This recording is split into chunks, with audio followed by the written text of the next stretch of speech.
ٹھوس الفاظ لیکن زیادہ معنی والوں سے دعا مانگنی چاہیے، مطلب تھوڑے ہو، ٹھوس ہو، مضبوط ہو اور زیادہ اس کا معنی اس کے ساتھ کرنا چاہیے۔ اسی طرح ہاتھ اٹھائے بغیر بھی دعا کرنا جائز ہے، لیکن ہاتھ اٹھانا سنت اور ادب ہے۔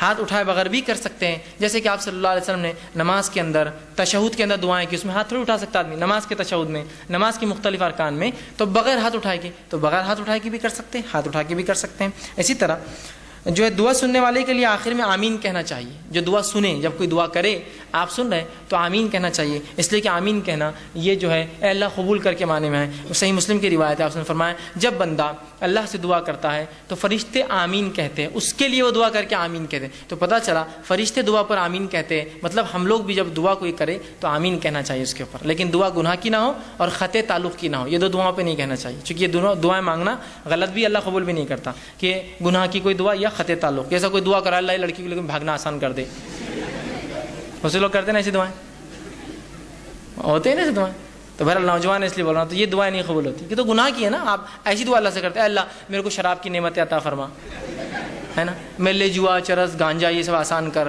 میرے کلب کو جو سٹے کا ہے اس کو خوب چلا، ہے نا، لوگوں کو خوب بیمار کر تاکہ میرے دواخانے میں آئے۔ گناہ کی ہے نا بھائی، بیمار لوگ ہوتے رہیں گے، دواخانے آتے رہیں گے، الگ چیز ہے، آپ دعا نہیں کر سکتے، اس کی گناہ ہے نا، ایک غلط چیز کی دعا کر رہے ہیں آپ، سمجھ رہے؟ جیسا پنکچر کی کسی نے دکاندار تو آپ کیا دعا کریں اللہ خوب پنکچر ہو گاڑیاں اس شہر میں میرے پاس آئے، پنکچر تو فطری چیزیں ہوں گی، آپ دعا نہیں، آپ یہ کریں گے اللہ میرے رزق میں برکت دے، اب وہ کیسی ہوں گی وہ ایک الگ چیز ہے، آپ بات سمجھ رہے؟ یہ دعا ہونی چاہیے، تو گناہ کی دعا نہیں ہونی چاہیے۔ اسی طرح معمولی سے معمولی چیز بھی اللہ سے مانگنا چاہیے، معمولی بہت معمولی چیز ہے اللہ سے مانگی، ہم لوگ سمجھتے نہیں بڑے مسئلوں میں اللہ کو لانا چاہیے، معمولی مسئلے میں نہ کو اللہ کو جو خواہ لانے کا نہیں، ہر مسئلے میں اپنے رب سے تعلق جوڑیے اپنا، اور معمولی دعا بھی آپ صلی اللہ علیہ وسلم سنیے کیا فرمایا، جامع ترمذی کی روایت ہے، انس بن مالک رضی اللہ عنہ فرماتے ہیں آپ نے فرمایا اور کہا تم میں سے ہر ایک اپنی ضرورت اللہ سے مانگے، حتیٰ کہ جوتے کا تسمہ لیس بھی ٹوٹ جائے تو اللہ سے مانگے، اللہ نہیں لیس چاہیے، اور اگر نمک کی کمی ہو تو اللہ سے مانگے اللہ نمک چاہیے مجھے۔